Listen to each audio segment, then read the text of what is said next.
Hello and welcome to the Attitude Academy. I am Turavedar. Today we are discussing about partners income. तो आज हम totally बात करेंगे partners की income की, कौन कौन से रिटर्न्स इसके लिए हमें प्रोसेस करनी है। नॉर्मली इसके लिए ITR 3 हम प्रोसेस करेंगे और किस किस तरीके से पार्टनर्स इनकम अर्न कर सकता है। एक इंडिविजुअल जो है अगर वो पार्टनर भी है तो कैसे उसमें वो अपनी इनकम्स को साथ साथ भर सकता है। तो वो सारी चीजें आज हम डिस्कस करेंगे। तो पार्टनर्स इनकम को शुरू करते हैं। तो इसके लिए हमने एक पीपीटी यहाँ पे प्रिपेयर किया, जैसा कि आपको पता ही है। तो सबसे पहले हम डिस्कस कर लेते हैं एक्चुअल में पार्टनरशिप या पार्टनर्स इनकम होती क्या है।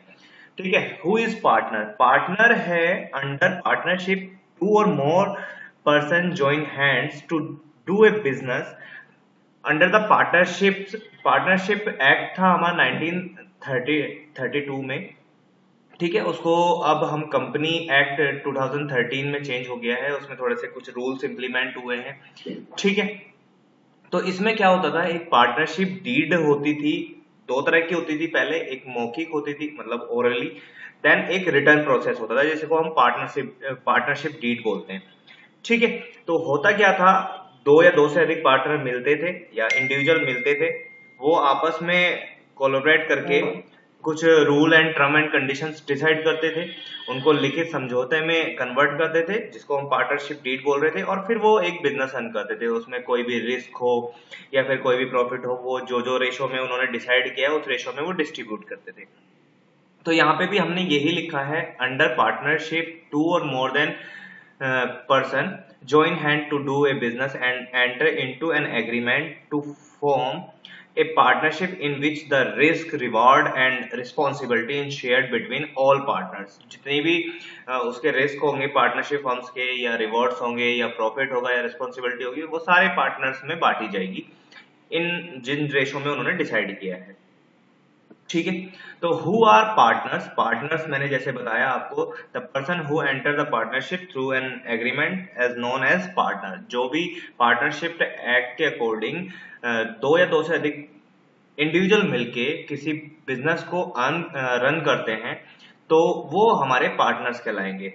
ठीक है, उसके बाद अब हम बात कर लेते हैं कि पार्टनर्स के टाइप क्या होते हैं, हु आर द पार्टनर्स, और पार्टनर्स के टाइप्स कितने कितने प्रकार के होते हैं। There are normally 4 types of the partner: sleeping और dominate, nominal partners, active partners और सीनियर पार्टनर। सबसे पहले हम बात कर लेते हैं स्लीपिंग और डोमिनेट पार्टनर की।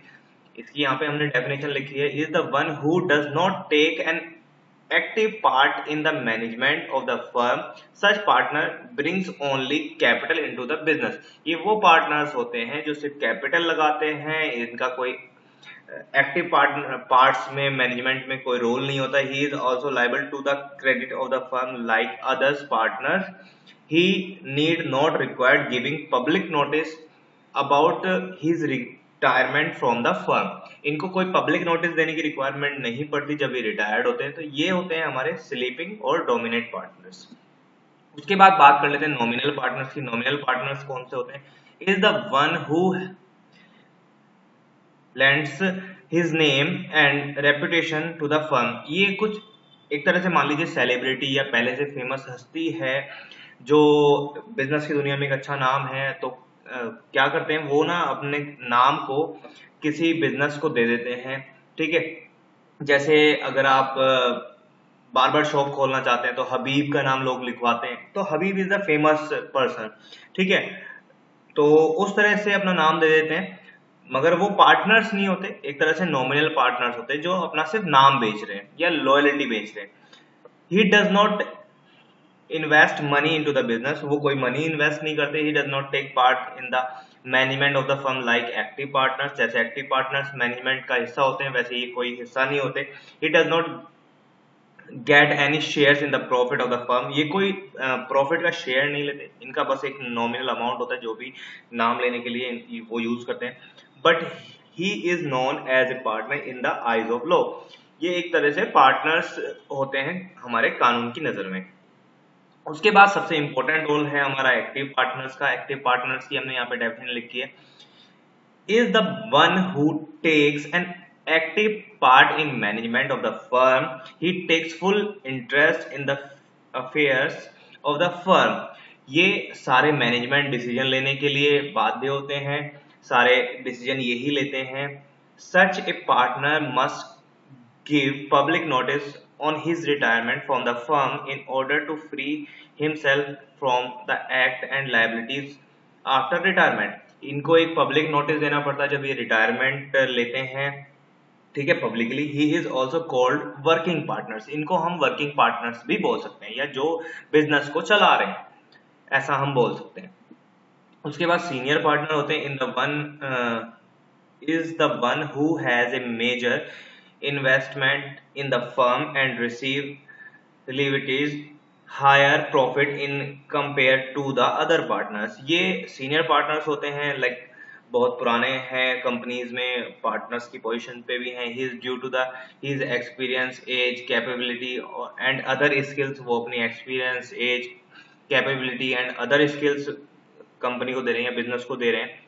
पे a major role in the management of the business, ये बिजनेस को चलाने के लिए मैनेजमेंट में अपना पूरा मेजर रोल फॉलो करते हैं। तो ये हमारे सीनियर पार्टनर्स कहलाते हैं। उसके बाद राइट्स क्या क्या होते हैं पार्टनर्स के, अब हम वो डिसाइड कर लेते हैं। तो राइट्स क्या क्या है? Partner have a right to receive commission, salary, bonus and profit of firm as per the partnership agreement. तो जैसा कि पार्टनरशिप एग्रीमेंट जो हम बोल रहे हैं कि पार्टनरशिप डीड में डिसाइड किया है पार्टनर्स ने, तो वो रिसीव करेंगे उनका commission, salary, bonus, profit of firm, जिस रेशो में भी उन्होंने डिसाइड किया। In case of any emergency, a partner has the right to act according to his best judgment and be वो एक्सपेंसेस इंक्लूडेड बाय हिम, उसके द्वारा कोई भी जजमेंट लिया जा सकता है अकॉर्डिंग टू द इमरजेंसी या सिचुएशंस के अकॉर्डिंग, वो अपना जजमेंट ले सकता है। After giving a proper notice, a partner has the right to retire from the firm, और पार्टनर को पूरा अधिकार होता है एक पब्लिक नोटिस देके वो रिटायरमेंट ले सकता है। उसके बाद if A partner has contributed a sum by the way of loan, he has a right to receive the interest on such loan। अगर पार्टनर ने एक सम का कंट्रीब्यूट किया है बिजनेस में और लोन के थ्रू किया है, तो उसको पूरा राइट है कि वो इंटरेस्ट ले सकता है। अगर उसने कुछ डिसाइड नहीं किया है तो interest is payable at the rate of 6%। 6% interest वो लेने के लिए लायबल है। A partner has a right from not allow other person to admit into the firm as a new partner।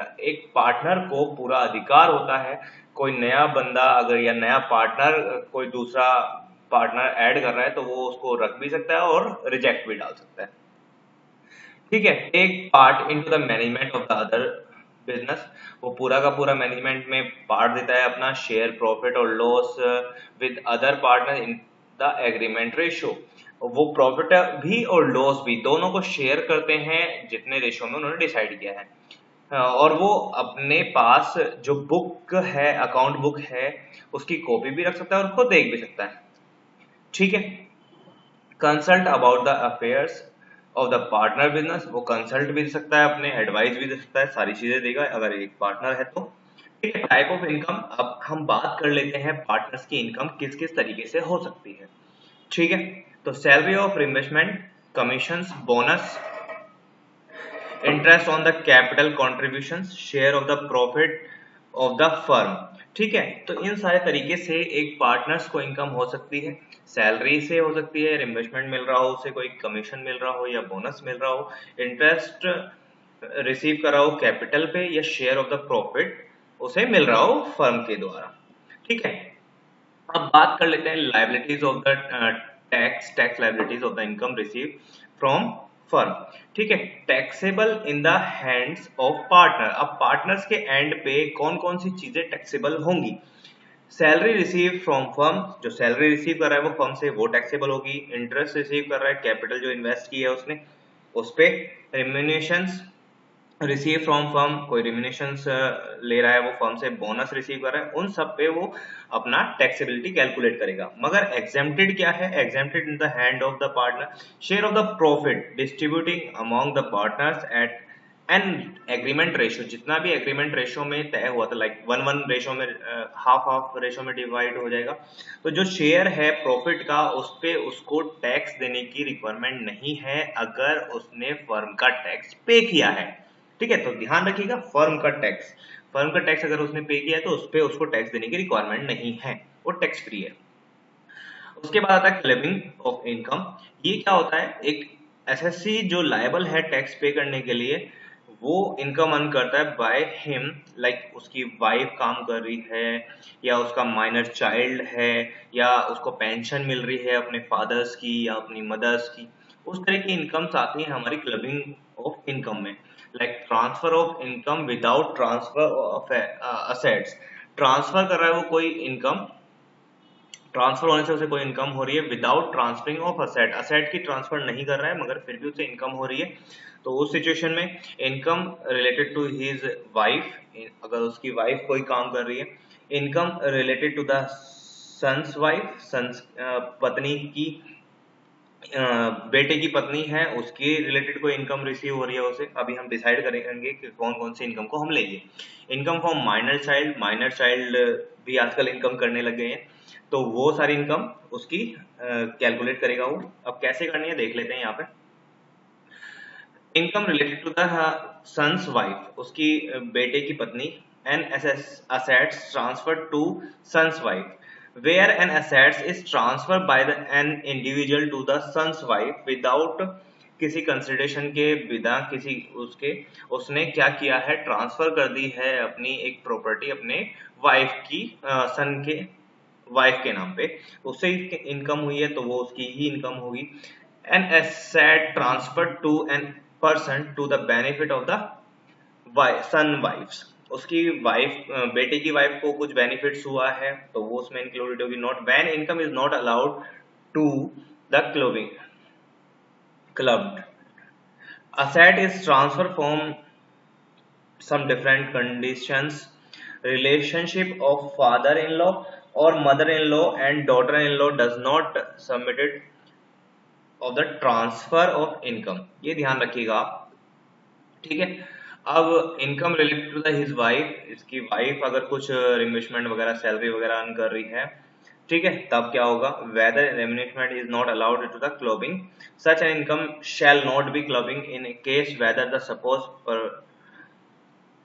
purse technical and professional qualification and the income is solo attributed to the applications on his or her technical or professional knowledge and experience. ठीक है, तो ये सारी चीजें हमें decide रखनी है। अब थोड़ा सा देख लेते हैं यहाँ पे हम। Transfer income from asset, transfer income from without transfer of asset, whether there is a transfer of an income by a person to another person without transfer of the asset which from which the income arises, such income shall be clubbing in the hand of the person who hold the asset। ठीक है, तो जो एक बंदे से दूसरे बंदे को प्रॉपर्टी ट्रांसफर कर रहा है विदाउट ट्रांसफर, तो उससे कोई इनकम हो रही है तो यहाँ पे वो केस लग जाएगा। Income from the minor child, उसका कोई 18 साल से कम उम्र का बच्चा है, उससे कोई उसको इनकम हो रही है तो वो भी उसकी सैलरी में ही कंसिडर होगी। और अब इसमें उसको डिडक्शन भी मिल जाएगी as per the deduction liability under section 80U section 10 bracket 32, उसमें 1500 रुपए की उसको माइनर चाइल्ड होने की वजह से डिडक्शन मिल जाएगी। तो ये आपको याद रखना है। ठीक है, उसके बाद आ जाता है, अभी कुछ नोट्स हैं ये आप एक बार देख लेना। ठीक है, ये मैंने यहाँ पे डिफाइन कर दिए हैं, कब होगा, स्टेप चाइल्ड की कंडीशन में होगा, अडॉप्टेड चाइल्ड की कंडीशन में होगा, माइनर डॉटर है तब क्या होगा, तो वो सारी चीजें हैं। ठीक है, अगर उसको पेंशन वगैरह भी मिल रही है तो 1/3 पार्ट पे उसको एग्जेम्पशन मिल जाएगी, तो ये भी आप ध्यान रखिएगा। तो ये सारी चीजें थी पार्टनर्स इनकम में, कौन कौन सी इसको हम कंसीडर करेंगे, कौन कौन सी चीजें नहीं कंसीडर करेंगे, वो सारी चीजें।